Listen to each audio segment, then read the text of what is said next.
Mesdames, Messieurs, bonjour et merci de prendre du plaisir à suivre Eden TV et plus précisément Matin d'Eden. Et puisque c'est pour la toute première fois que nous nous retrouvons en cette nouvelle année 2021 et sur cette tribune bien évidemment, moi je me permets de vous formuler mes vœux les meilleurs et je crois que vous avez pris les meilleures résolutions pour mieux réussir cette année 2021 et au menu de ces résolutions bien évidemment la fidélité au programme de Diaspora FM et Eden TV et puisque vous l'avez toujours fait, on vous le reconnaît et merci encore une fois, toutes nos gratitudes pour le contrat sans cesse que vous ne cessez de renouveler au programme de Diaspora FM et Eden TV, Diaspora FM bien évidemment parce que cette émission est proposée en mode synchronisé sur la 102.3 aux amis auditeurs de cette radio bien évidemment. Alors, au menu de votre émission ce jour, le programme habituel. Au niveau de votre débat, dans le mini-débat, je dirais, à Convainc-moi, nous nous intéresserons au dialogue interreligieux au Bénin, mythe ou réalité. Comme invité, nous retrouverons le dignitaire Atrokbo Sinou Marc, il est prêtre du tronc Pétové.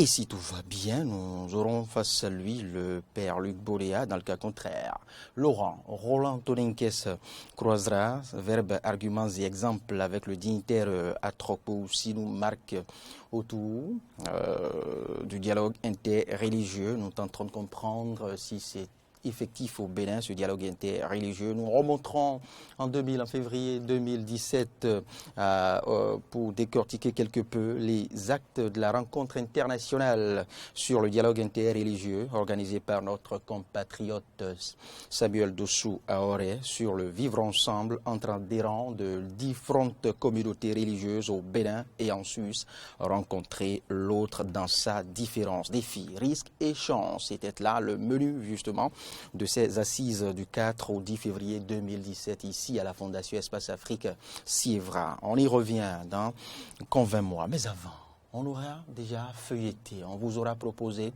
l'essentiel des titres parus ce jour, proposés par les différentes rédactions de la presse écrite locale. Ce sera la une des journaux, puis derrière l'analyse de Roland Toninkes. Il tentera ce matin de comprendre les comportements des citoyens face aux billets et pièces usagés. Comprendre les comportements des citoyens face aux billets et pièces usagés, puisque malgré la décision du gouvernement de punir, de s'opposer à tous billets et pièces usagées, les citoyens bafouent jusque-là et continuent de menacer, d'agresser même les clients qui font usage des billets quelque peu usagés ou déchirés ou des pièces quelque peu usagées. On en parle dans ce numéro d'analyse avec Roland Toninkes. Il est bien là à ma droite. Laurent, bonjour. Bonjour Loris Freddy Davor, bonjour à tous ceux qui nous suivent. Et je profite pour souhaiter mes vœux les meilleurs pour tous nos concitoyens qui nous suivent, où qu'ils soient, et que Dieu leur accorde la santé, la paix et le bonheur qu'ils désirent avoir au cours de l'année 2021. Puisque c'est pour la toute première fois, vous les retrouvez sur cette tribune. Justement. Merci Laurent, on en parle tout à l'heure et j'ai aussi des anecdotes à partager avec vous pour ce qui concerne votre analyse du jour. Ah oui, ça serait plaisir. Le week-end ou l'avant-veille du week-end écoulé. Vous en avez été victime? Pas moi, mais un collègue qui a failli se faire lyncher littéralement pour le billet qu'il a rendu à une des agences. On va de toute façon rappeler à ceux-là qui refusent ces billets et pièces usagées qu'ils encourent des peines. N'est-ce pas? Oui, c'est prévu par la loi. C'est un trouble à l'ordre public et c'est sanctionné par la loi. N'est-ce pas? Merci Laurent pour cet exercice nécessaire, important à toutes et à tous que vous nous proposez ce matin. Derrière le conducteur de moto-taxi, puisqu'ici tout le monde a droit de citer. Vous le savez, oui. Ce n'est pas que la tribune des intellos, ce n'est pas que la tribune des amis d'Éden, mais c'est la tribune de tous les citoyens, c'est la tribune de tout le Bénin. C'est cela, ce qui justifie la présence d'un conducteur de moto-taxi tous les matins dans cette Importante émission. On vous aime. Le conducteur de mototaxi nous livrera sa lecture sur un fait de société, sur Thomas ou sur la politique, qui sait. Et puis derrière, le débat. Et ce n'est qu'après le débat qu'on va retrouver le duo de fin, Laurent, que dis-je, Ahmed Aripa et Frédéric Espoir Momambo. Voilà pour l'ossature de votre émission du jour. Laurent, on va suivre maintenant les canards, les confrères qui ont dormi tard. Oui. Parce qu'ils dorment bien tard. Hein. C'est en ce moment qui chacun sa mission. Leur boulot, c'est de dormir tard et le nôtre, c'est de nous réveiller tôt. Pour nous nourrir. Oui. Pour nous nourrir et pour nous, c'est de nous réveiller tôt. Oui. Pour décortiquer maintenant. Voilà, pour servir de canal pour l'information. Oui, ça, il le faut. C'est aussi cela, la chaîne. Justement. N'est-ce pas? Tous les maillons sont importants dans ce jeu. Alors, allons maintenant à la découverte des différents titres des quotidiens qui ne sont pas venus ce jour.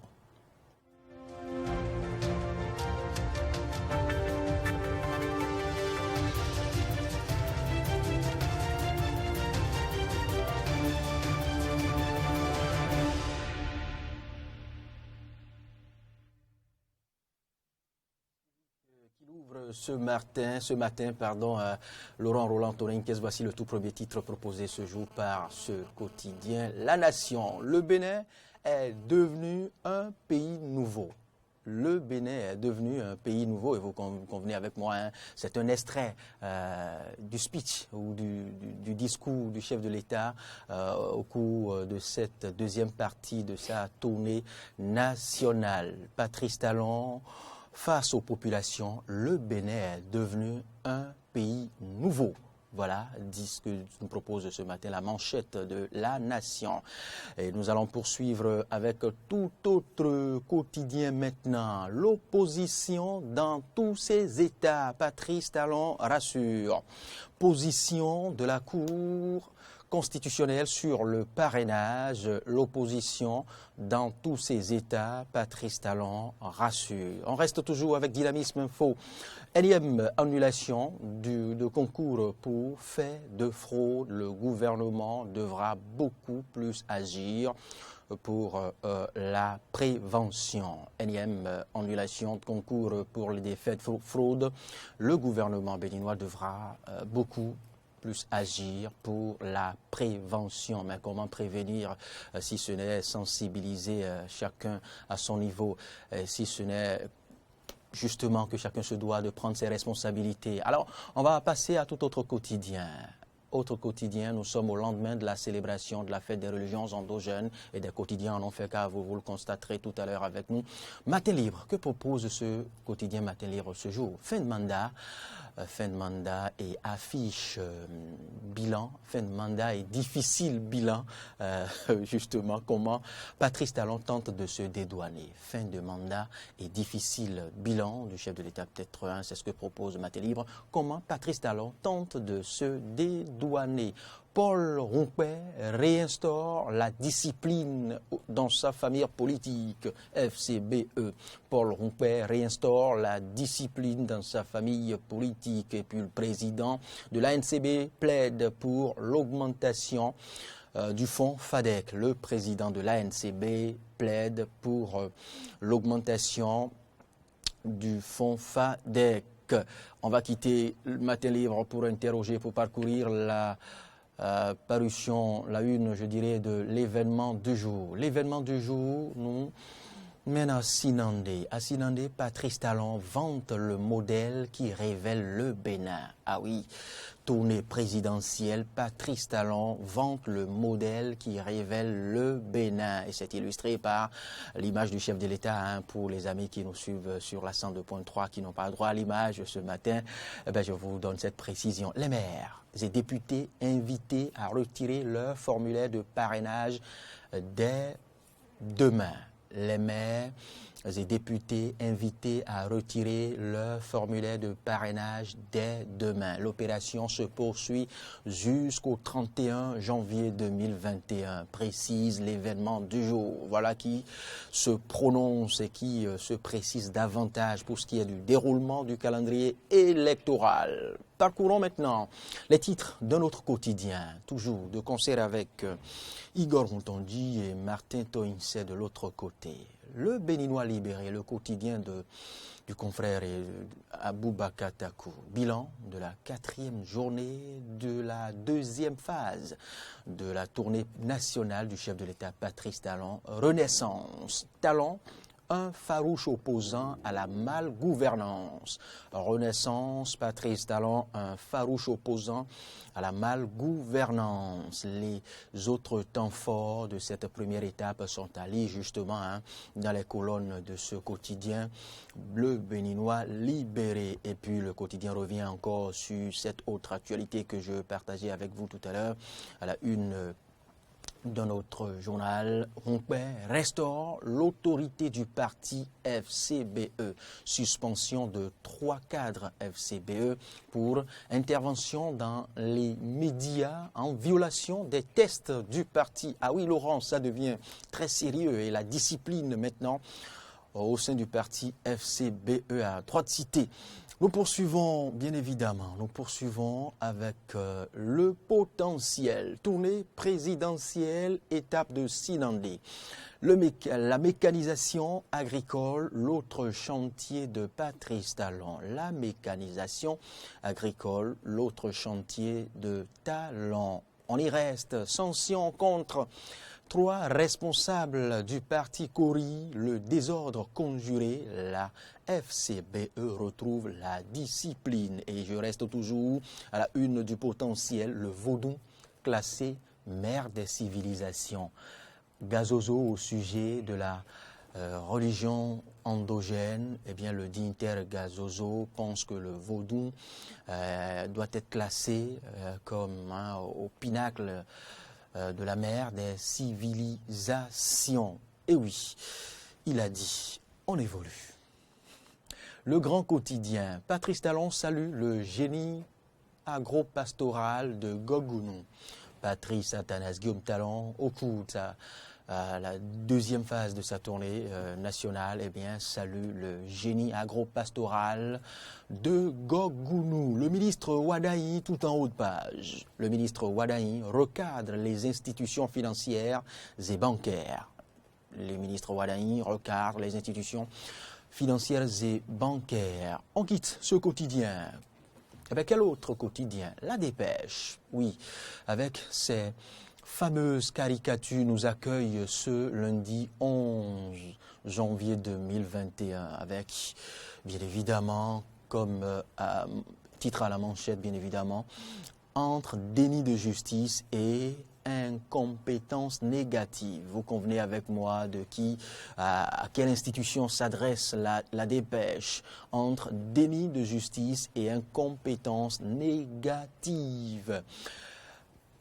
Et pour poursuivre notre randonnée à la une des 10 francs canards parvenus ce matin à la boîte mail de la rédaction de Hélène TV, Martin Tonisset et Igor Rontondi nous propose maintenant la boussole. La boussole, décision DCC 21-010 du 7 janvier 2021 relative au parrainage. Eh bien, la grande confusion de la Cour Djogbenou. La grande confusion de la Cour Djogbenou relative, bien évidemment, à la récente décision. On y reste, suspension de 3 cadres des activités du parti FCBE, une sanction exemplaire. Paul Rompin met fin à la pagaille dans sa famille politique FCBE. Et puis à l'international, Trump désiste, les pro-Trump s'invitent et menacent. Oui, c'est pour évoquer la grosse pagaille constatée à la Maison-Blanche la semaine écoulée, plus précisément mercredi dernier. Igor Rontondi, poursuivons-nous, mettons-y un terme, on y met un terme. Voilà ce que me signale Igor Rontondi, merci.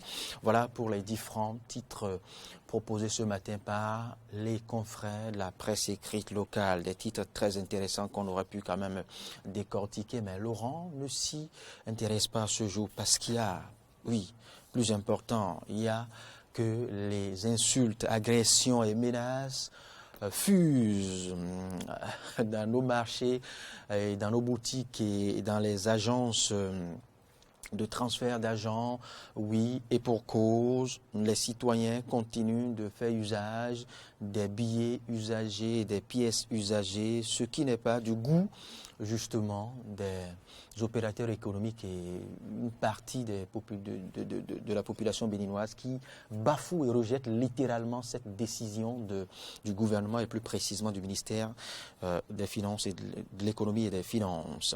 Roland Torinques, je reviens à vous, mais pas avant ceci.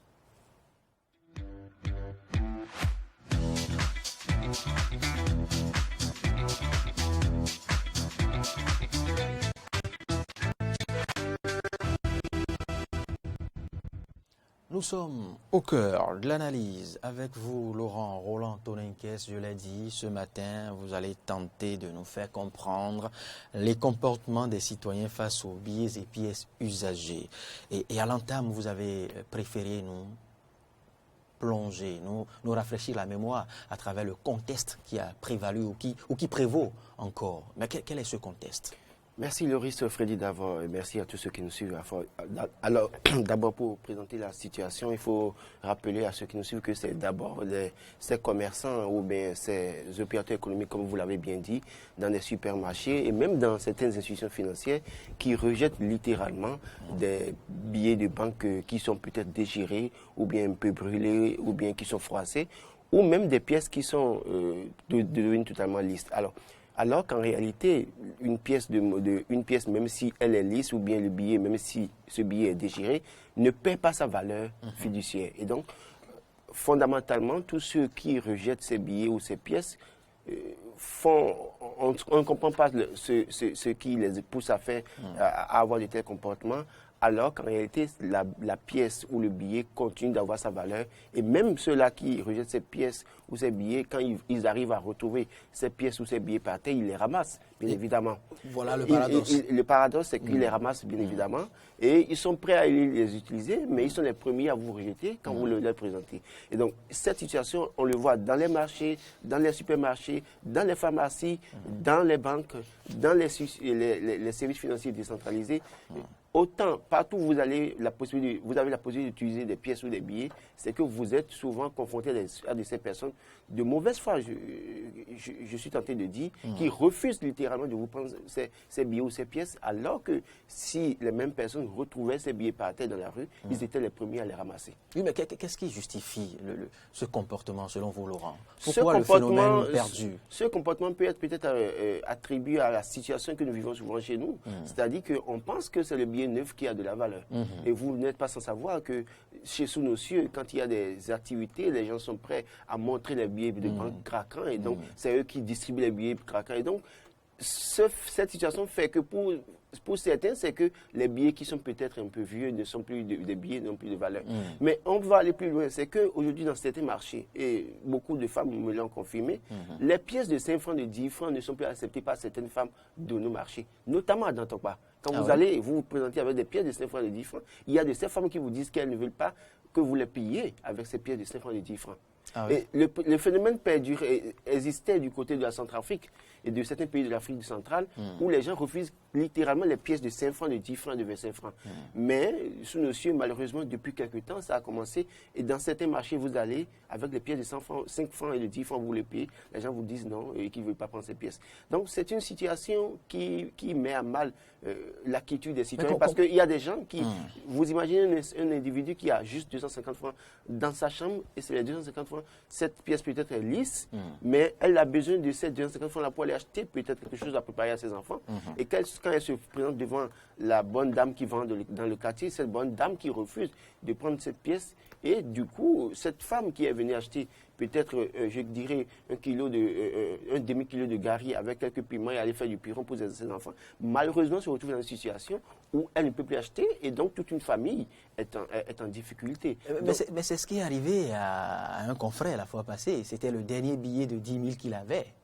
Mais simplement parce que ce billet avait une petite tache, c'est même pas déchiré, c'est même pas usé, mais juste une petite tache. Eh bien, le cadre, je dirais responsable ou opérateur économique, promoteur de l'agence de transfert, s'est opposé et s'est rué sur lui. Oui, à ce niveau aussi, il faut préciser que cette situation perdue aussi du fait des citoyens, évidemment. D'abord, la manière dont nous entretenons les billets. Nous sommes habitués, souvent peut-être on cache l'argent à sa femme ou à ses enfants. Et on plie davantage. On plie tellement le billet que, à un moment donné, le billet, c'est facile, c'est exposé à la déchirure aussi facilement. Il y a aussi des gens qui mettent des signes sur les billets. Alors qu'en réalité, c'est puni par la loi. Vous ne devez en aucun cas écrire sur un billet ou marquer un billet. Il y en a qui vont même jusqu'à mettre des cachets. Il y en a qui mettent leur signature. Il y en a qui mettent leur numéro de téléphone. Parce qu'on voit, on est dans sa voiture, on voit une fille au coin de rue, on veut rapidement, discrètement donner son numéro, on parle à la fille, on lui remet un billet, et sur le billet, il y a un numéro. Et il y a de ces gens-là qui font ça. Et c'est puni par la loi. Et quand on arrive peut-être à voir votre numéro sur un billet et qu'on arrive à faire le traçage, on peut vous enfermer pour ça. Parce qu'en réalité, le billet, même si c'est votre argent, n'est pas votre propriété. C'est une propriété de la Banque centrale des États de l'Afrique de l'Ouest. Et donc, de ce point de vue, vous n'avez pas le droit de mettre une inscription sur un billet de banque. Maintenant, au-delà de ça, il y a aussi la manière dont nous conservons nos pièces dans nos maisons. Il y en a qui estiment, vous voyez, on met tellement de pièces ensemble qu'on n'arrive même pas. Au fur et à mesure que il y a fortement au niveau des pièces, c'est que les pièces deviennent lisses. Et donc, c'est autant de situations qui font que on a des billets soit déchirés, froissés ou des pièces lisses. Donc, il faut que déjà les citoyens apprennent à conserver ou à savoir comment conserver ces billets pour que ça ne se déchire pas. Et dans ces conditions, vous ne pouvez pas être confronté à cette situation. Alors, et puis pour aussi planter le décor, par rapport à la situation, le ministre des Finances, Roumia Wadaï, a pris une décision le 3 septembre 2020. Et dans la décision, qu'est-ce qu'il a dit ? Cela aurait pu rassurer tout le monde. Ça aurait pu rassurer tout le monde, justement. Mais dans la décision, je vais rapidement lire quelque part de la décision. Il a manqué de vulgarisation. Il m'est revenu le constat de la recrudescence du phénomène de rejet de pièces de monnaie et billets de banque émis par la BCEAO qui ont perdu leurs éclats au motif que les pièces de monnaie sont altérées, lisses, auraient perdu leurs éclats et que les billets de banque sont froissés et ne seraient plus valables. Cette situation a entraîné des incidents dans plusieurs localités où des transactions entre agents économiques n'ont pas pu se faire. Et je l'ai dit tout à l'heure, vous voulez acheter, vous voulez faire une opération et on vous rejette littéralement alors que c'est le dernier billet ou la dernière pièce que vous avez. Alors, il dit, je rappelle aux populations détenant des pièces de monnaie mutilées ou devenues lisses, ainsi que les billets de banque froissés par l'usage, qu'elles peuvent procéder à leur échange gratuitement au guichet de la BCEAO. Et on revient sur cette partie. En tout état de cause, le refus de recevoir la monnaie ayant cours légal dans un État membre de l'UEMOA est puni par les tests en vigueur. Alors, je reviens sur le dernier paragraphe, l'avant-dernier paragraphe qui dit « Je rappelle aux populations détenant des pièces de monnaie mutilées ou devenues lisses, ainsi que les billets de banque froissés par l'usage qu'elles peuvent procéder à leurs échanges gratuitement au guichet de la BCEAO. » Et là, pour moi, il y a un problème. Un problème parce que s'il y a un billet de 500 francs qui est froissé, qui est rejeté par une opératrice économique, une commerçante ou vendeuse du quartier, ne me demandez pas d'aller me pointer devant un guichet de la BCEAO pour échanger 500 francs. Encore que si je réside à Glo et que c'est le billet que j'ai. Comment est-ce que je pourrais me déplacer pour aller au guichet de la BCEAO pour aller échanger ce billet des points justement. Et donc, décentralisés. Dans ces conditions, il faut que la BCEAO ou soit les banques prévoient des guichets témoins pour procéder au change de ces billets ou de ces pièces. Guichet témoin ou des banques sœurs de la place. Justement, parce qu'au niveau même des banques que nous avons, beaucoup de personnes ont subi ces désagréments au niveau même des banques.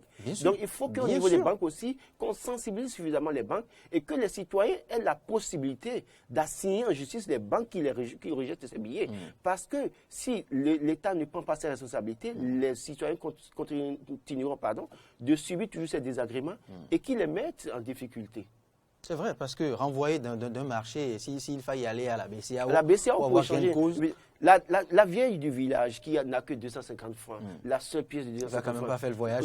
Il faut aller à Cotonou devant un guichet de la BCEAO. Il faut d'abord sensibiliser suffisamment les opérateurs économiques, les vendeuses de quartier, les banques, les structures financières, les services financiers décentralisés, les supermarchés, les tenanciers des supermarchés, parce que les pharmacies. Les bonnes dames de marché ont leur phrase fétiche. Quand on leur rappelle que c'est puni par la loi, eh bien, elles vous savent rapidement que voilà, ça n'engage que vous et l'État. quelle autre elles sont au marché, c'est toute autre réalité. L'autre situation qui peut-être, pour moi, qui me permet peut-être d'expliquer la situation au niveau des banques, il n'y a que des gens qui sont opérateurs économiques et qui font des échanges avec les billets neufs et qui ont des réseaux au niveau des banques. Et donc, quand les billets neufs viennent, il n'y a que ces agents informent déjà ces opérateurs économiques qui vont ramasser les billets neufs de la banque automatiquement. Pas seulement, tout le monde peut en avoir. Non, mais de toute façon, ce qui fait qu'à un moment donné, ces banques sont dans l'incapacité de changer les billets français pour vous donner des billets neufs. Parce que si c'est devenu un business pour un certain nombre de personnes... Encore que des distributeurs aussi, on ne nourrit parfois pas de vieux billets. Et justement, bien vieux billets. Il y a quelques banques qui, parfois, quand vous allez dans le distributeur, vous avez au moins quelques billets neufs. Mais il y en a quand vous allez... Ça devient de plus en plus rare. Oui, justement. Mais il y en a, il y a de ces guichets, quand vous allez dedans, c'est que vous vous demandez, vous posez la question de savoir, mais eux aussi, ils utilisent des billets vieux. Mais de toute façon, quel qu'en soit l'état du billet ou de la pièce, ça ne perd pas sa valeur. Alors, la BCEAO a même adressé un courrier aux pays membres pour donner les instructions fermes pour que ces billets ne soient pas rejetés. Et en même temps, la BCEAO a donné aussi des instructions aux banques pour leur rappeler que la nécessité de ne pas rejeter les billets et de les prendre pour pouvoir les changer. Donc, autant d'éléments qui font qu'aujourd'hui, les citoyens sont en droit d'interpeller et banques et structures financières, et services financiers décentralisés et tenanciers de supermarchés, les commerçantes, les vendeurs de quartier, pour leur rappeler que une fois que vous refusez, parce qu'on a dit, dans la note du ministre des Finances, on dit, en tout état de cause, le refus de recevoir la monnaie ayant cours légal dans un État membre de l'UEMOA est puni par les tests en vigueur. Et les tests en vigueur, c'est-à-dire quoi? Quand vous refusez à un citoyen de prendre son argent d'acheter chez vous, c'est un trouble à l'ordre public. Et donc, il peut aller se plaindre. Il peut aller se plaindre chez le procureur et quand il se plaint, vous serez interpellé. Et quand vous êtes interpellé et qu'il explique que votre comportement a créé des dommages dans sa vie, parce que si je dois acheter un produit dans une pharmacie pour mon enfant ou ma mère qui est malade et que vous refusez littéralement, c'est le seul billet que j'ai, et que je n'arrive pas à acheter le médicament à temps pour ce parent et qu'il y a un incident, et si j'arrive à justifier ça, vous répondrez des dommages et ce sera dommage pour chacun de nous. C'est cela. Merci Roland Torinkes, merci pour cette précision. Je pense qu'on va poursuivre la vulgarisation parce que ce n'est pas que les refus. Les refus sont parfois accompagnés, je l'ai dit, de menaces ou parfois des coups, des menaces, d'agressions. Donc, notre devoir, c'est de rappeler à tout un chacun, à tous les citoyens que c'est puni littéralement par les tests de la République. Plus besoin de rejeter des pièces usées, des pièces ou billets usés. Désormais, permettez aux citoyens. De toute façon, les citoyens sont libres. Quand quelqu'un vous rejette avec un billet ou une pièce, vous avez la possibilité d'aller le convoquer au commissariat ou au tribunal. Tant que ce n'est pas contrefait. Justement. Tant que ce n'est pas ce que nous appelons communément des faux billets. Oui, si vous êtes sûr que votre billet n'est pas un faux billet, vous pouvez aller porter plainte. Alors, merci Roland Torinkes, merci pour la contribution à l'éclairage de la lanterne des citoyens. On se retrouve, je crois... mercredi. Ah oui, bon, je ne vous retrouve plus. Voilà, parce que je retrouve demain Moriano Agua pour son grand retour. Vous serez avec Corneille. Justement, et donc je vous retrouve après mes congés. Ah oui, Laurent, bon retour et bon repos. Merci. Bon repos surtout, j'allais dire. Alors, on va suivre le conducteur de mototaxi en quelques petites minutes et puis après ce sera le mini-débat, le dialogue interreligieux au Bénin, mythe ou réalité. Je l'ai dit, comme invité nous recevons le Dinter Trokbo Sinoumar, il est prêtre de Trompeto V.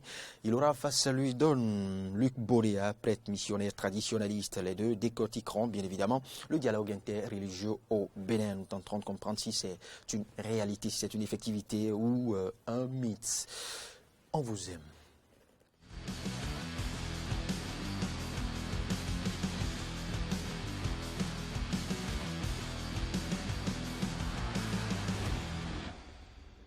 Non, Tagbe Pascal. Romain Agnon d'Epé, et Oazo Gandhi. Mais nous, nous avons bien, même étant, il y a quelqu'un qui va voir, gosse nous avons pas un et des cancers, et Oazo étant. Mais, des Corona Kudila, et bon, je connais compter, mon bon, d'ici à mi, bon, mais il y a des sachets, il y a des têtes, et ça le monde, donc, on l'a dit, nous pouvons tomber dans la dia. ni lève Dieu au gamin et bah mine.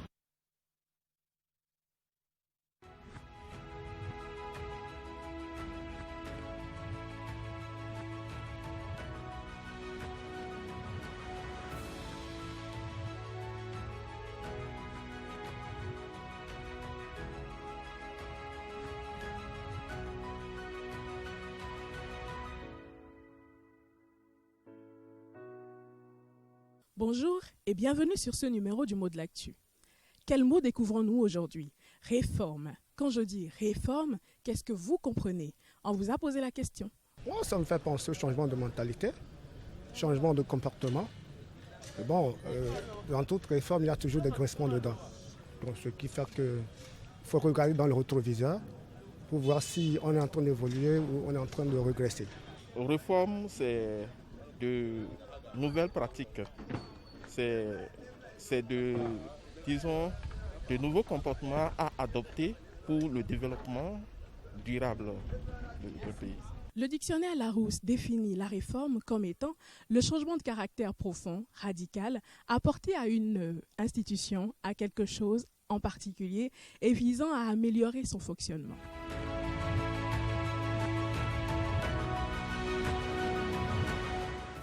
Mais qu'en dit l'expert? Réforme, c'est le fait de porter des amendements, des corrections éventuelles par rapport à certains points de notre mode de fonctionnement, tant sur le plan économique, social et politique. Normalement, lorsqu'on veut faire une réforme, on veut mener des réformes dans un pays comme le nôtre, avec son histoire depuis 1990, au lendemain de la conférence nationale. Aujourd'hui, notre pays tout doit se faire dans un consensus ensemble, dans un consensus de tous les acteurs de ce pays. Un seul individu, avec un groupuscule, ne peut pas s'imposer et nous imposer sa façon de voir à tout notre peuple. Il doit s'agir d'un consensus autour des réformes. Réforme, d'accord, parce que convenons, aujourd'hui, nous sommes à l'ère de la mondialisation, de la globalisation. Les choses doivent évoluer avec notre environnement. Nous sommes dans une dynamique, mais elles ne doivent pas se faire de façon unilatérale. On prend par exemple la réforme des partis politiques, par exemple. Ils ont seulement mis des trucs juste pour pouvoir se faire faire passer leurs idées tout simplement. Donc on n'en voit pas la pertinence de ce qu'ils font. Il faut qu'on s'asseye ensemble pour que nous puissions discuter vraiment par rapport à tout ce qui va se passer par rapport à notre pays. Ce sera tout pour ce numéro du Mot de l'Actu. On se dit à très vite pour un autre numéro.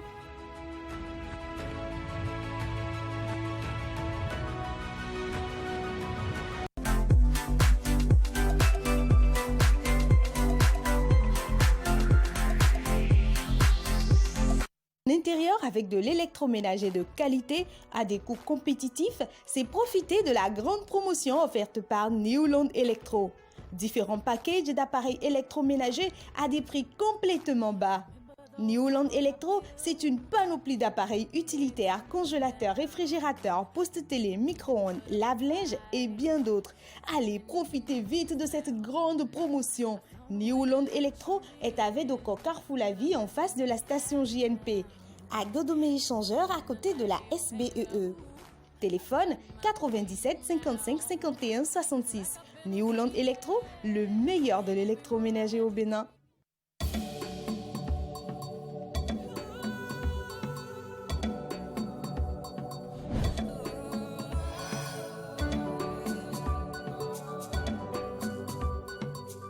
Tu peux écrire une nouvelle histoire, sortir du manque, donner vie à ton projet, une chance à ton business et sourire enfin à la vie.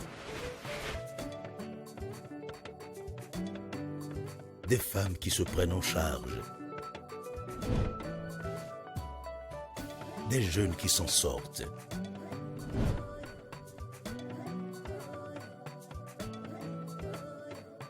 Des familles plus heureuses.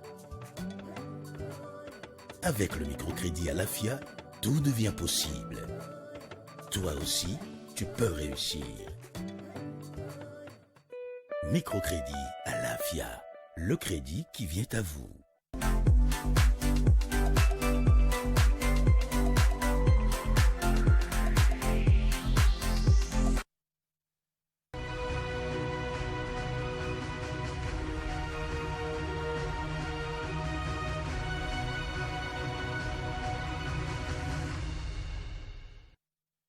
Bienvenue, bonjour et merci de rejoindre Convainc-moi, le mini-débat sur la matinale qui se propose ce jour d'aborder le dialogue interreligieux au Bénin, mythe ou réalité. À l'entame de ce numéro de Matin d'Éden, je vous rafraîchissais la mémoire à travers ce colloque international organisé par notre compatriote Samuel Dossou-Ahoré autour des actes de la rencontre internationale sur le dialogue interreligieux et pour thématique bien évidemment était retenu le vivre ensemble entre adhérents de différentes communautés religieuses au Bénin et en Sus, rencontrer l'autre dans sa différence, défis, risques et chances. Et ces assises ont eu lieu du 4 au 10 février 2017. Puis après, nous continuons bien évidemment à célébrer chaque 10 janvier les religions endogènes et bien évidemment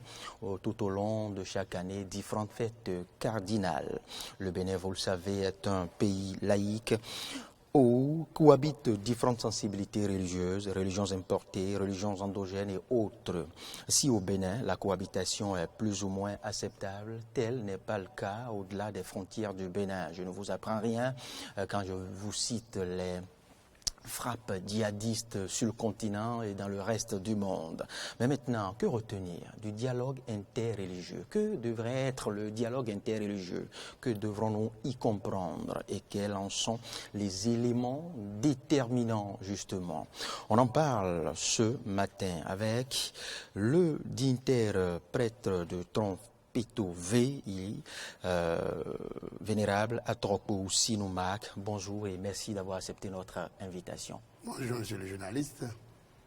Merci d'être là. Face à vous, Dom Luc Baudéa, il est prêtre missionnaire, traditionnaliste, personne ressource de différentes tribunes sur Eden TV et Diaspora FM. Père Luc Baudéa, bienvenue à vous. Grâce, Père, bénédiction du Seigneur sur vous. Amen et merci de votre disponibilité. Alors, je le disais, il y a eu des efforts dans le cadre de renforcement de la cohabitation pacifique entre différentes congrégations au Bénin. Je l'ai dit, la chose se passe plus ou moins bien au Bénin qu'ailleurs.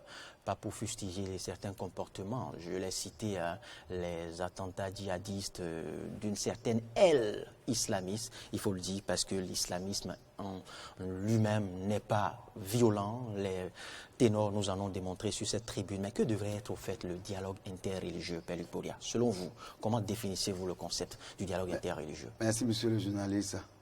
La paix, si la paix est cherchée, si le développement est cherché, il faut forcément un dialogue interreligieux efficace et un dialogue interculturel aussi. Parce que si on voit seulement que rien que les communautés religieuses, on n'allait pas vraiment aboutir à la vraie paix, la paix souhaitée de tout le monde.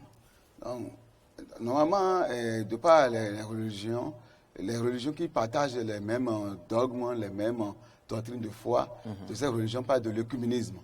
Et cela doit être de toutes parts. C'est comme l'église protestante, l'église catholique, l'église orthodoxe. Tous ceux qui partagent, quelle que soit la dénomination de ces grandes entités, on doit pouvoir parler de l'œcuménisme. Parce qu'ils ont les mêmes objectifs à atteindre, amener les gens au Christ. Mais avec les autres religions endogènes, traditionnelles, par le culte, on parle de dialogue interreligieux. Ensemble, tout le monde doit pouvoir être uni et travailler pour la paix, travailler pour l'acceptation de l'autre. Chacun doit être accepté dans sa différence. Et c'est ça, c'est une unité dans la diversité de pratiques religieuses. C'est ça le dialogue religieux. Et chez nous au Bénin, comme vous venez de dire, il y avait des trucs qui ont été tentés, déjà par Samuel Dossou, il y a d'autres par le cardinal. Pour Albert Thévoïdré et autres. Oui, il y a même créé un groupe aussi, et un cardinal aussi qui a tenté pour pouvoir faire face, parce que, comme vous venez de parler de Boko Haram, pouvoir faire face et repousser pour qu'il y ait plus de compréhension sur la religion, pour éviter les violences, l'illettrisme, les combats, les conflits de religion. Il y a ce dialogue-là qui s'installe. Mais en réalité, ce n'est pas encore ce qu'il faut. N'est-ce pas? Ce n'est pas encore ce qu'il faut. Alors, Dinter, aussi, dites-moi, quels devraient être les fondements de ce dialogue interreligieux, selon vous? Merci, monsieur le journaliste. Le fondement de ce dialogue, le dialogue, c'est d'abord échanger. Échanger. Et vous devez vous accepter, vous comprendre. Avant d'échanger. Oui. Et je vous dis que la différence même est une richesse que nous devons exploiter. Nous ne devons pas tous se lever et prendre la route de l'Est tout le monde. Il faut comprendre l'autre et l'accepter. Et je suis content d'être béninois et que sur ma terre natale, de ces gens d'idées, de ces gens d'intentions sont émis de part et d'autre. Je vous donne un exemple. En 1993, quand le pape Jean-Paul II était au Bénin, il est allé voir le haut dignitaire Sosa Gadengue et Dago Kouno. Bien sûr. Il ne les a pas fuis. Ils sont restés ensemble et ils n'ont fait que chercher la paix. C'est un exemple de dialogue interreligieux. C'est un exemple Sinon, palpable. Il aurait pu séjourner sans demander les dignités traditionnelles. Donc c'est un exemple palpable. Et sur son pas, sinon même avant son passage au Bénin, le truc qui se passait, le dialogue interreligieux était dans le sang des Béninois. Ah oui. Toute église catholique, sinon ce sont eux qui sont venus les premiers au Bénin, ont été aidés par les Vaudounos et les Vaudounsis. Comment, quoi faire? Je prends l'exemple palpable de l'église catholique de Godomain, où ce sont les Vaudounsis et les Vaudounos qui se sont chargés du transport des matériaux de construction de la gare et de la gare de train de Godomain à la place où se situe aujourd'hui l'église catholique. Ah oui. Donc ce sont les Vaudounos et les Vaudounsis qui ont pratiquement contribué. Ils ont transporté les ciments, les briques, tout pour construire l'église catholique de Godomain. Et l'église catholique de Godomain... Il y a un signe d'acceptation. Bien sûr. De l'autre sensibilité. Bien sûr. Les Vaudounos, les Vaudounsis ont toujours accepté les autres religions. Nous étions ici avant que les catholiques ne viennent, les missionnaires ne viennent, avant que les musulmans même ne viennent au Bénin. Mais on les a tous acceptés. Et dans cet élan d'idées, le truc se perpétue aujourd'hui au Bénin. Au Bénin et surtout à Godomain, où j'ai l'exemple palpable. N'eût été, comment on appelle, la tenue que j'ai portée en tant que dignitaire. C'est un tissu de l'église catholique. Ah oui. Et bien sûr, c'est un tissu de l'église catholique. Et à cette fête, nous, les Vaudounos, les Vaudounsis de Godomain, ont été invités. Le prêtre est venu jusqu'à notre couvent nous donner l'invitation. Un bel exemple. Il n'a pas invité, il n'a pas envoyé l'invitation. Et quand on devrait faire la procession pour aller à l'église, il a demandé aux catholiques, il a demandé au choral de l'église catholique de se taire et que le Roussogo des Vaudounos et des Vaudounsis l'accompagne pour aller à l'église. Arrivé à l'église, on nous a donné une belle place, on nous a reconnus et nous sommes restés là. Pas plus tard qu'hier à la fête de Vaudou, le curé de Godomain était à la fête. Et nous sommes tous allés, il est d'abord venu au couvent, on est ressorti, on est allé à la place publique où les festivités devraient avoir lieu. Et il est resté jusqu'à la fin. Les Vaudous lui donnaient la main. Les Vaudous lui donnaient la main. Les Vaudounos lui donnaient la main. Il ne voyait pas en vous le diable. Non, c'était comme notre frère.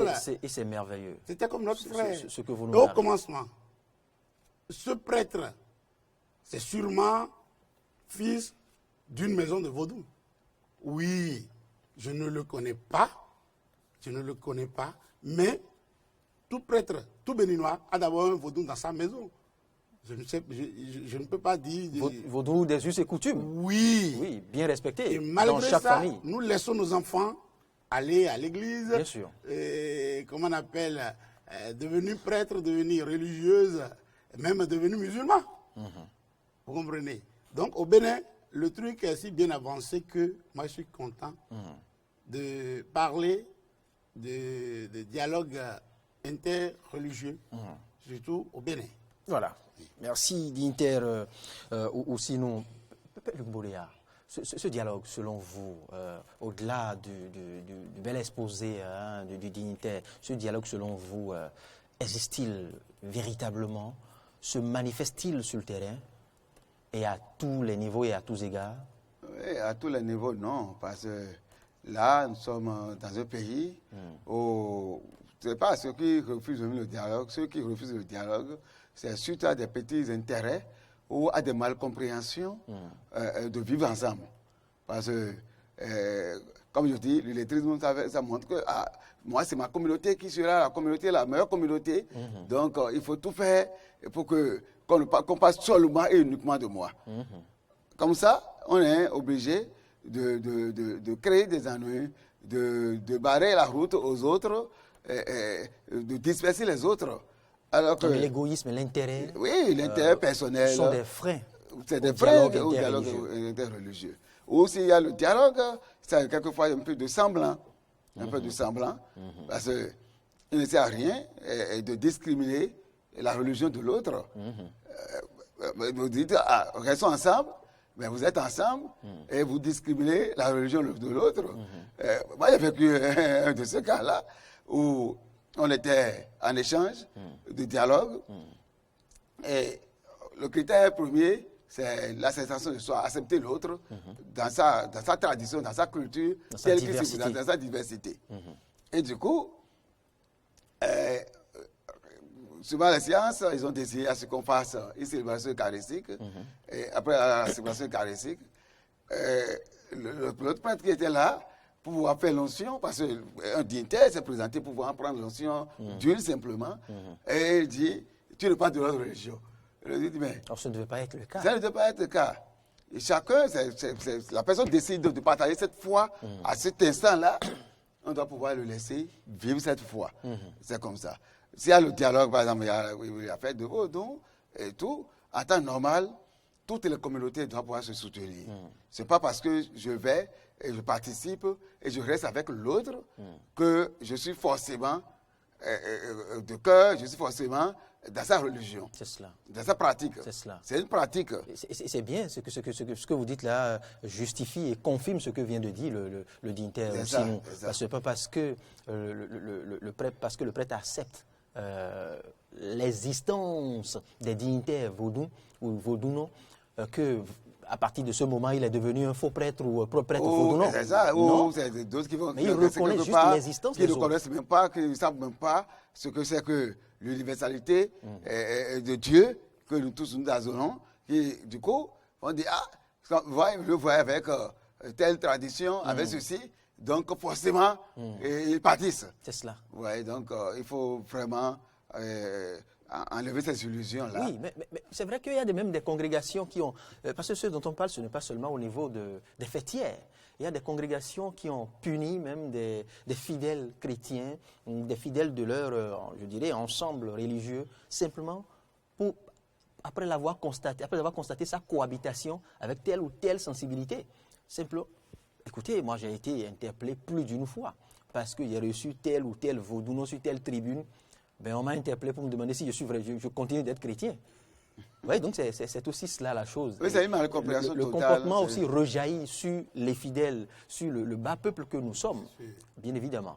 Et là, c'est là où c'est plus difficile à comprendre. Et comme vous partagez avec nous tout à l'heure votre anecdote, Père Luc Boléa, je m'en vais aussi en partager avec vous. Il y en a qui, entre collègues, par exemple, ramènent de l'eau bénite dans un service, dans une entreprise. Puisque l'eau est dite, bénite, alors c'est normal que ça peut profiter à tout le monde, n'est-ce pas? Ce qui est béni ne détruit pas.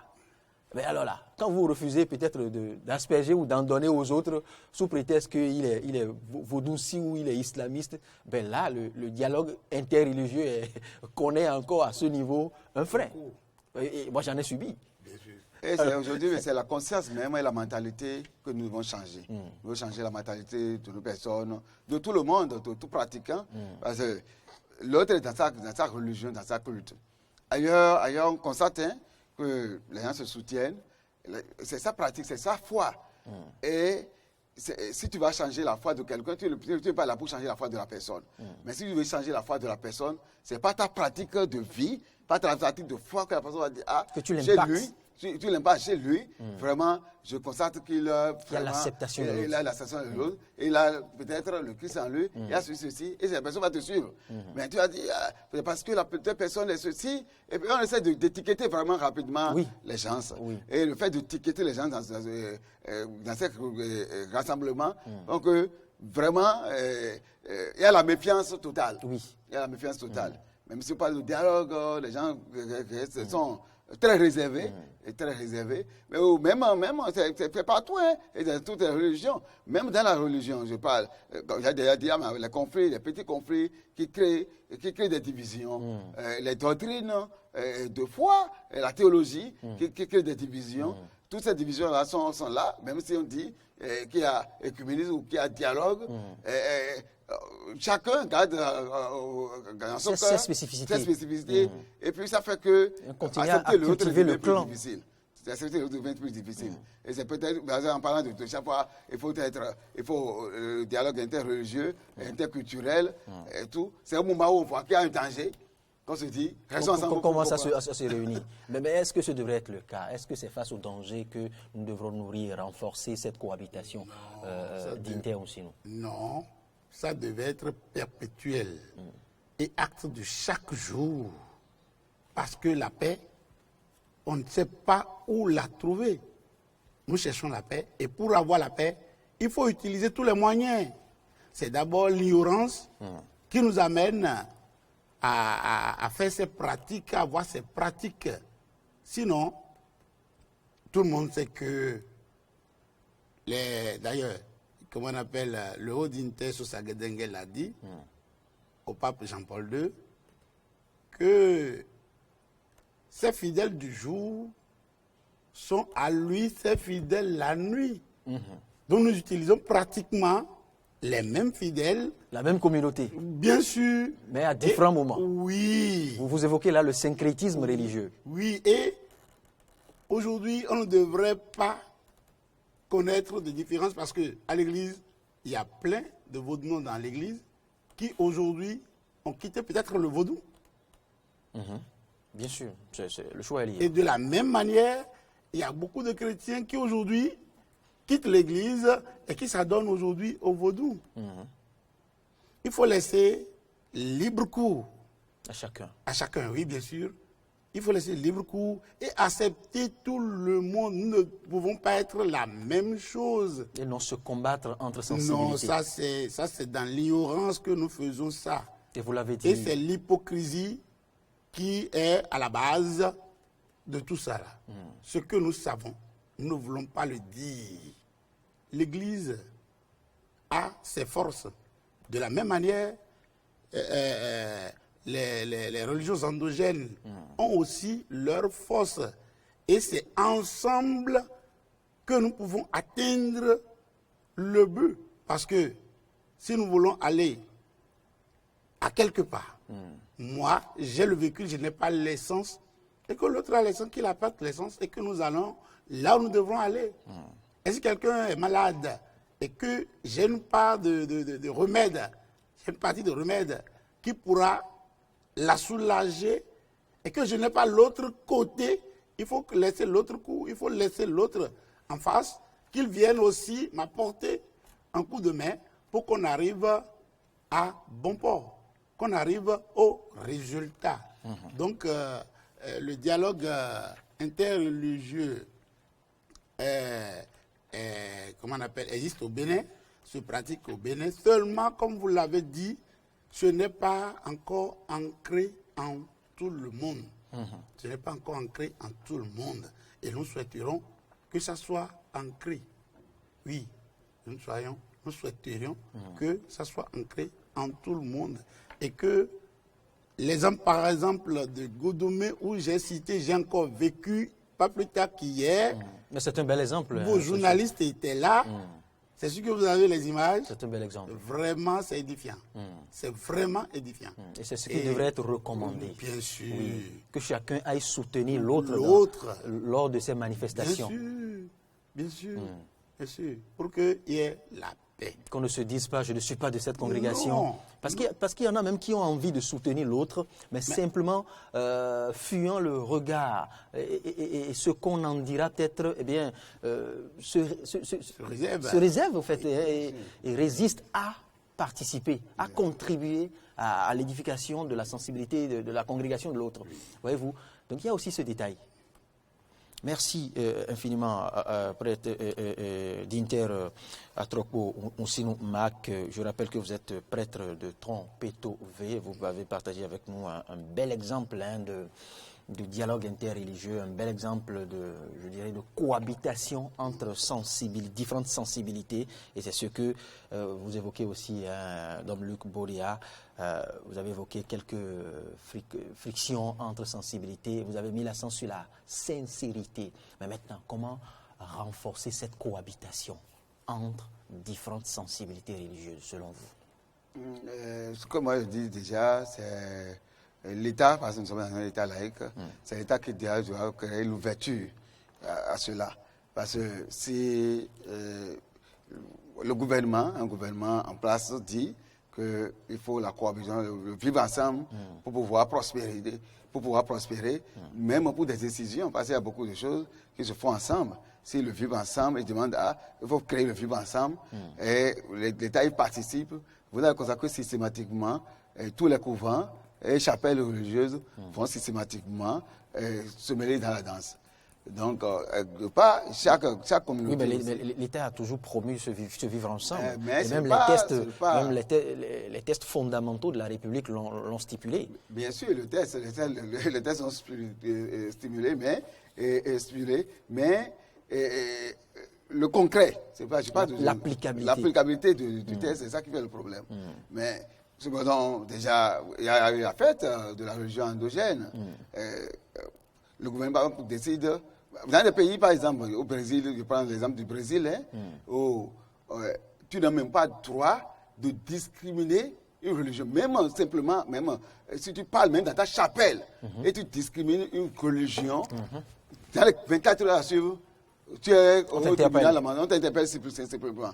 Parce que tu n'es pas capable de juger la conscience de l'autre. Donc le respect des autres congrégations est exigé de tous. Donc tu n'as même pas droit. Nos pères ont été victimes, par exemple, de ça, où une congrégation endogène a demandé à ce que le curé fasse une messe pour d'action de grâce pour eux.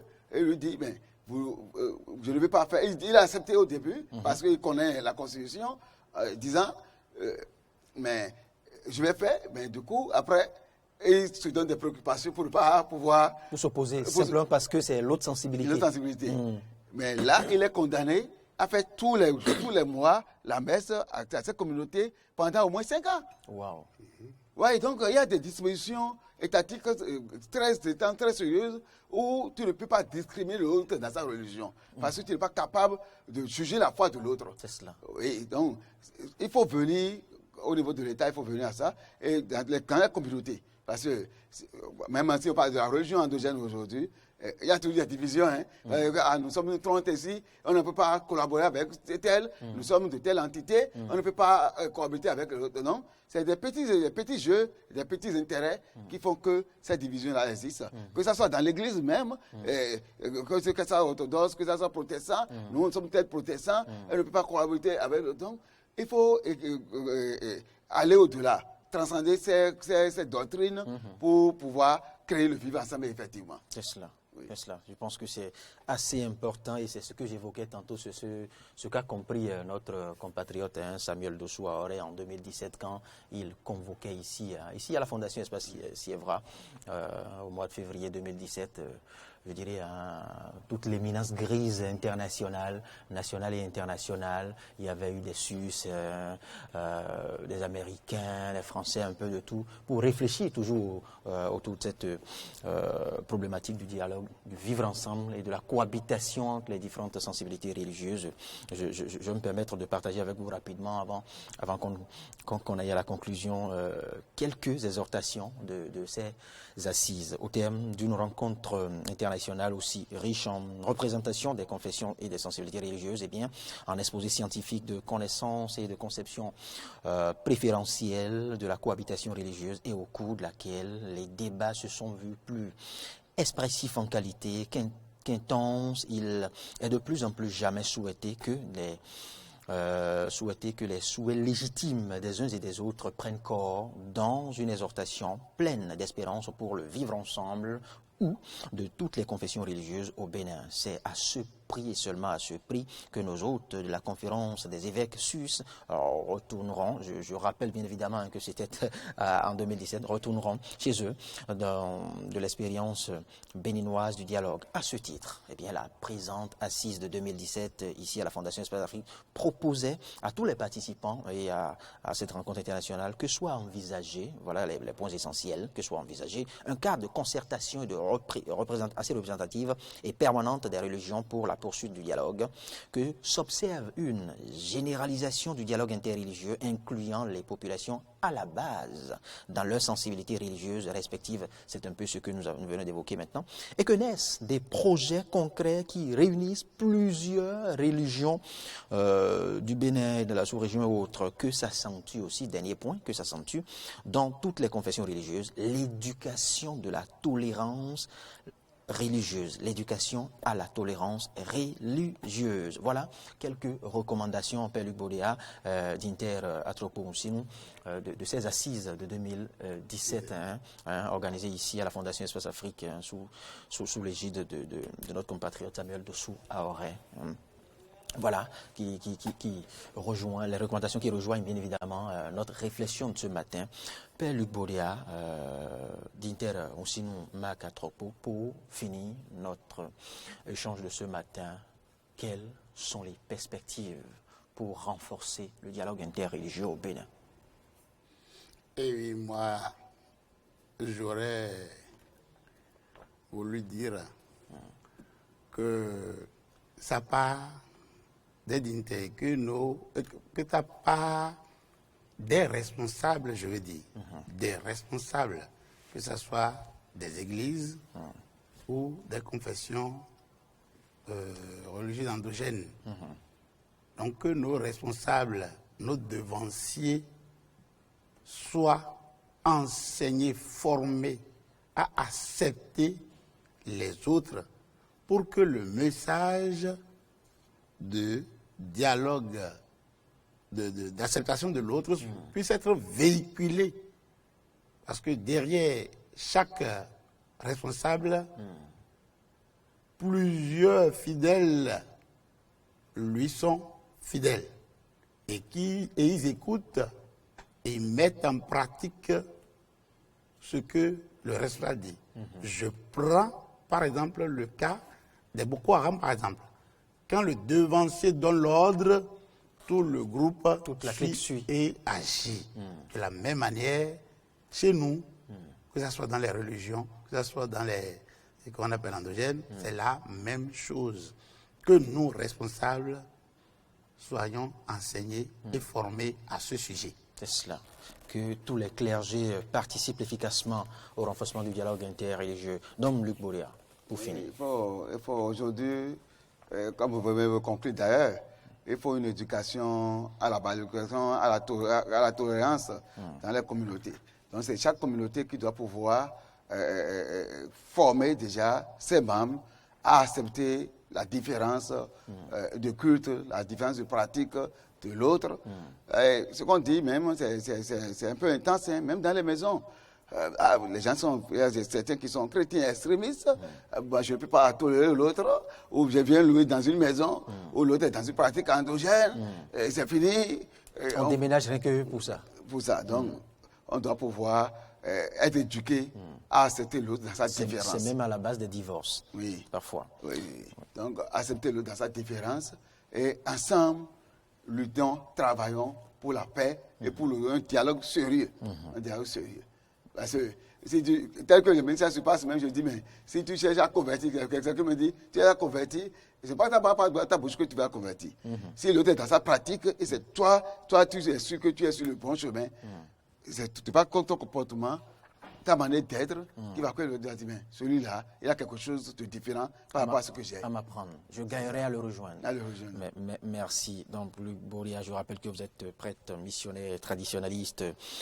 Face à vous, le dignitaire Atroko Sinumak, prêtre de Trompeto V. Merci franchement pour la riche réflexion que vous venez de mener sur cette tribune. C'était Convainc-moi. On poursuit un tour au service commercial et le sport est Convainc-moi. Et le sport est Parlons-en, pardon.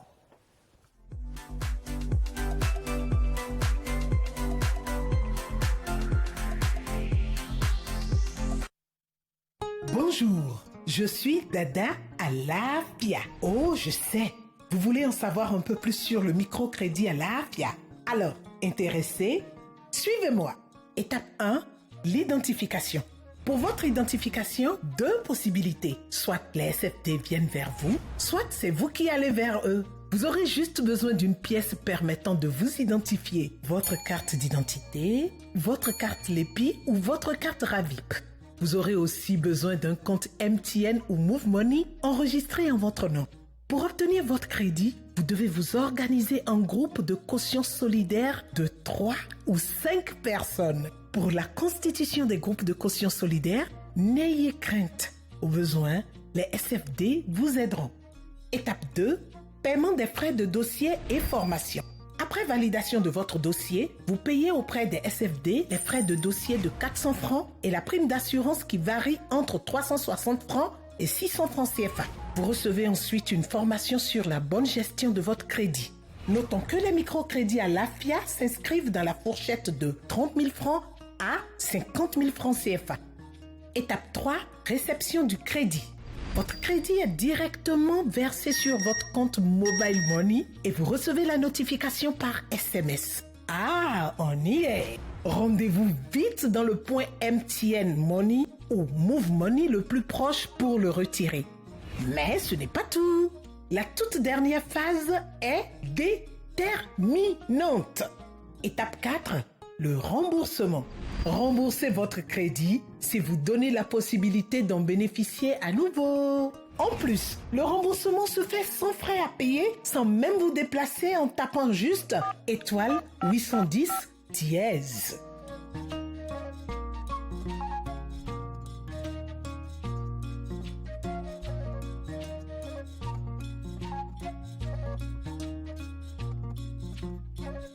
Microcrédit à l'AFIA, le crédit qui vient à vous. L'intérieur avec de l'électroménager de qualité à des coûts compétitifs, c'est profiter de la grande promotion offerte par Newland Electro. Différents packages d'appareils électroménagers à des prix complètement bas. Newland Electro, c'est une panoplie d'appareils utilitaires, congélateurs, réfrigérateurs, postes télé, micro-ondes, lave-linge et bien d'autres. Allez, profitez vite de cette grande promotion. Newland Electro est à Vedoko Carrefour la Vie en face de la station JNP, à Godomé Échangeur à côté de la SBEE. Téléphone 97 55 51 66. Newland Electro, le meilleur de l'électroménager au Bénin.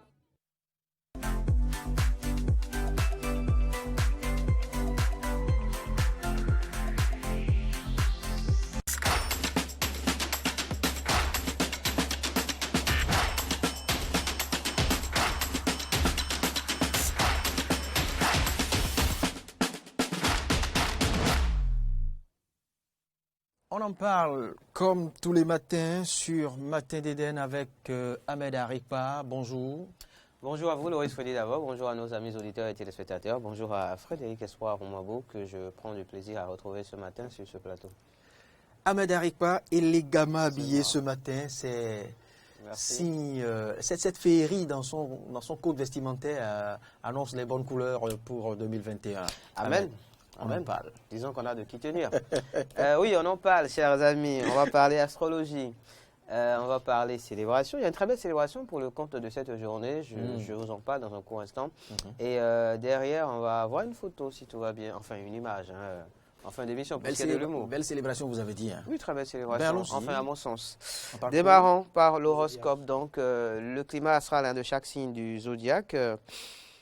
Les béliers sont à l'honneur, évidemment, comme d'habitude, pour démarrer. Et on finira par les poissons. Bélier, les SMS, donc les messages, permettent de rester en contact, mais ils ne peuvent pas remplacer, il faut le savoir, une vraie conversation. Donc, attention, chers amis. Taureau, n'hésitez pas à aller au combat avec vos convictions personnelles. Apprenez à défendre vos idées. Natif du signe du Gémeaux, vous n'arrivez pas à évacuer une sensation de solitude. Essayez de mettre les idées noires au placard et forcez-vous à voir le bon côté des choses. Natif du Cancer à présent, l'ambiance, chers amis Cancer, familiale, s'améliore à vue d'œil et les tensions disparaissent peu à peu. Vous êtes Lion. Votre voiture vous est indispensable, chers amis, alors n'oubliez pas les révisions pour l'entretenir. Et oui, Lion. Vierge, ne vous laissez pas distraire par les rumeurs ou les collègues qui vous mettront volontairement la pression en ce jour. Natif du signe de la Balance, nous sommes le 11 janvier 2020, lundi, n'est-ce pas? Il suffit de pas grand-chose pour égayer une journée. Mettez, chers amis, de la couleur dans votre vie. Scorpion, vous vous montrerez distant et votre partenaire ne comprendra pas pourquoi. Essayez d'en analyser vous-même les résultats. Natif du signe Sagittaire, nous sommes à vous en ce début de semaine. Essayez de vous concentrer sur votre travail, même si le besoin de vacances se fait sentir. Et comment ? Capricorne, réfléchissez bien avant de prendre une décision qui ne concerne pas que votre petite personne. Attention Capricorne. Les deux derniers sur la liste maintenant, les poissons pour finir, mais évidemment on dit un mot par rapport au Verseau. Votre générosité, chers amis Verseau, risque de vous coûter cher. Faites attention à vos dépenses si vous ne voulez pas vous mettre dans le rouge. Poisson, donc pour finir, il vous sera difficile, chers amis, de maintenir un climat harmonieux. Amis poissons, ne cédez pas à la tentation de dire tout ce que vous pensez sans filtre. Donc, alors on va mettre un peu de filtre, très chers poissons, en cette journée du lundi 11 janvier 2020. Nous sommes au lendemain de la célébration de la fête des religions endogènes. Ahmed Harikbar, que célèbre-t-on ce jour? Justement, on a célébré donc les religions endogènes hier et aujourd'hui, il y a une célébration qui pourrait nous permettre, pourquoi pas, d'être dans, on va dire, dans de la gratitude, de faire preuve de gratitude. C'est vrai que, justement, quand on parle de gratitude, il y a un mot qui revient souvent. On pourrait d'ailleurs dire que c'est un ensemble de... Comment ça se dit? Bon, laissons ça, c'est pas important, je n'ai pas le vrai thème, donc on oublie. De toute façon, il y a un thème qu'on utilise souvent pour parler de gratitude. Voilà, quand quelqu'un vous rend un service, que vous avez envie, justement, le merci, justement. Le merci, aujourd'hui, c'est la journée mondiale du merci, en réalité, aujourd'hui. Ah oui, pour ne pas dire journée mondiale de la gratitude. De la gratitude, si vous le voulez. Sauf avant même que d'aller dans les détails et tout ça, dites-moi, Frédéric Espoir-Oumambou et Louis Frédéric Davor, par rapport à quoi est-ce que vous auriez envie de dire merci ce matin, par exemple? À l'Éternel, pour nous avoir permis d'avoir encore le souffle. Pour ce jour? À l'Éternel, à lui, rien qu'à lui. N'est-ce pas? D'accord. Peut-être après, voyons, si vous vous comportez peut-être bien, si vous nous offrez le déjeuner qu'il faut. Vous direz le merci aussi. Pas pourquoi pas. Frédéric Espoir-Oumambou, oui. Il n'y a pas d'après qui tienne, c'est Dieu et Dieu après tout, il faut saluer. Dieu il faut remercier avant et Dieu après tout, c'est Dieu, n'est-ce pas? Au début et à la fin. Et à la fin, n'est-ce pas? Bon, après, au milieu, il peut y avoir quelques déjeuners, petits déjeuners, enfin, par Louis Frédéric Davor. Dans ce milieu, il y a aussi les produits de Dieu. Que nous constituons. Évidemment. Et oui, puisque nous sommes tous qu'il faille remercier de temps à autre. Puisque nous sommes tous Dieu, en miniature. Dieu vivant en nous, donc on remercie Dieu. Tout simplement. Oui. Et en le faisant, c'est qu'on se remercie soi-même. Et le merci, vous savez, ça motive. Hein, absolument, parfois. Absolument. Et sa négation ou son manque ou son absence irrite parfois. Peut parfois aussi démotiver. Démotiver. Et oui, énerver. Et paraître déconcertant parfois. Et créer même finalement des tensions. C'est vrai. Ne pas aider, pour faire accord avec le thème que vous venez d'aborder sur ce plateau, ne pas aider justement à une, on va dire quoi, à une bonne collaboration, organisation, voilà, entre personnes ou entre religions. Donc oui, il est important d'en parler. Il faut savoir que l'ONU n'en parle pas, l'OMS n'en parle pas, aucune ONG n'en parle aussi en réalité, mais on trouve quand même quelques traces donc, de cette célébration quand on va taper sur un moteur de recherche, chers amis. Donc la journée du merci, selon certaines sources non identifiées, cette journée aura été inventée par des employés zélés pour augmenter les ventes de leurs enseignes de cartes postales. Et il sera difficile de tirer le vrai du faux par rapport à cela. Toujours est-il que oui, on peut se le dire, c'est une très bonne idée que de proposer de célébrer la journée mondiale du merci. Il est important donc de dire merci pour soi, pour les autres, pour le plaisir aussi. La tradition de dire donc des mots de remerciement est apparue, il faut savoir, il y a longtemps dans le langage et cette marque justement de gratitude a permis de marquer toute l'attention qui nous est accordée et que nous accordons aux autres. Il s'agit de prononcer ces mots magiques de gratitude, chers amis. Les psychologues, par exemple, croient que les mots de gratitude mettent les gens en harmonie et favorisent les relations positives. En exprimant sa gratitude envers les gens, on améliore sa santé physique et on crée un état émotionnel positif qui aide à faire face au stress, par exemple, chers amis. Et justement, en ces temps troubles où chacun, on va dire, a tendance à marcher peut-être en regardant un peu le bout de ses chaussures, caché derrière son masque, chers amis, et en se méfiant donc du contaminateur, on va dire, potentiel, que peut-être il faudrait qu'elle soit au Mambou, le risque faut dire d'abord. C'est utile de dire de temps en temps merci. Non, pas de temps en temps, toujours. Toujours. Merci aux téléspectateurs il y a un certain principe de développement personnel qui recommande qu'on remercie un nombre de fois par jour. Par jour, par exemple. La nature. Pourquoi pas? Le matin, qu'il faille le dire un nombre de fois. Merci pour tout, merci pour le réveil, merci. Absolument. Tout au long de la journée. J'ai coutume de dire un truc qui, parfois, ou de mettre parfois un statut qui est parfois souvent, sinon très souvent d'ailleurs, sujet à beaucoup d'interrogations. Mais bon, fermons la parenthèse. Dites-nous. Partagez avec nous ce statut. Ça tend vers la gratitude en réalité. On me demande souvent pourquoi tu fais ça. C'est important. Mais parce que c'est important. C'est tout aussi important que le bonjour. On ne remercie pas souvent. La nature pour ce qu'elle nous offre, Dieu pour ce qu'il nous offre. Donc faisons-le un peu plus souvent. On fait du sport ou on laisse? Je sais pas, c'est à vous de voir avec Frédéric. Ça vous dit ou on laisse? En vrai, je m'en fous. Même malgré toute sa préparation. En vrai, je m'en fous.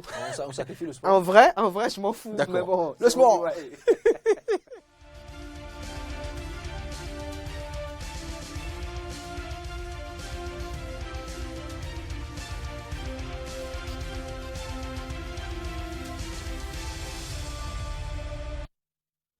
Oui, on fait le sport pour éviter que le pasteur déclame des litanies, des psaumes et autres sur nous. Voilà, on fait le sport. Cannes, UFOA, des moins de 17 ans, un gros scandale sur l'âge des joueurs pollue l'atmosphère à Lomé. Frédéric Espoir Mambou, bonjour à nouveau. Oui. Et bienvenue d'y être. Merci. C'est la toute première fois qu'on vous retrouve cette année. Depuis... Les meilleurs vœux. Pareil à vous, aux téléspectateurs. Alors, directement, disons simplement que le scandale sur l'âge revient du côté donc de Lomé. Vous vous rappelez, pour l'UFOA, il y a quelques années, le Bénin a été disqualifié. Et cette fois-ci, c'est bien le pays organisateur qui, en pleine compétition, alors qu'ils ont déjà joué 2 matchs et sont pratiquement qualifiés, qui viennent donc d'être disqualifiés puisque la commission donc qui gère l'organisation des Jeux des jeunes vient donc de sortir une disposition pour dire que simplement il y a mal donne sur l'âge de certains de ces joueurs, donc que le Togo aurait triché. Et donc les 2 matchs du Togo, tous les matchs d'ailleurs du Togo qui ont été joués sont donc d'office pris pour du beurre. Et simplement, le Bénin et le Niger, qui donc sont deux pays qui vont s'affronter aujourd'hui pour le 3e match. Le Bénin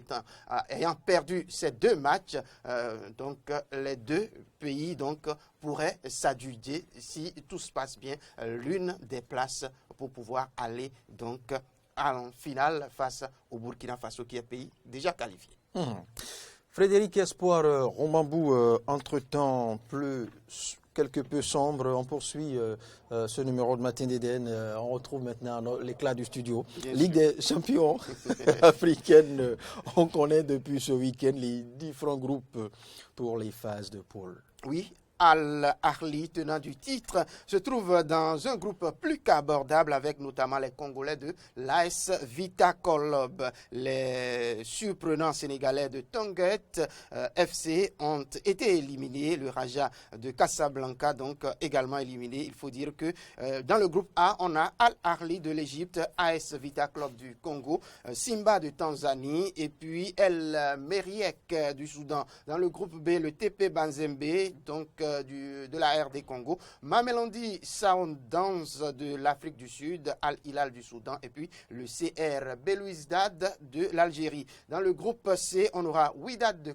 Casablanca du Maroc, Oroya de la Guinée, Petro Atlético de l'Angola, voilà, les Kaiser Chiefs de l'Afrique du Sud et puis dans le groupe D, Espérance de Tunis, bien évidemment de la Tunisie, Zamalek de l'Égypte, MC Alger de l'Algérie et puis Tonguet du Sénégal.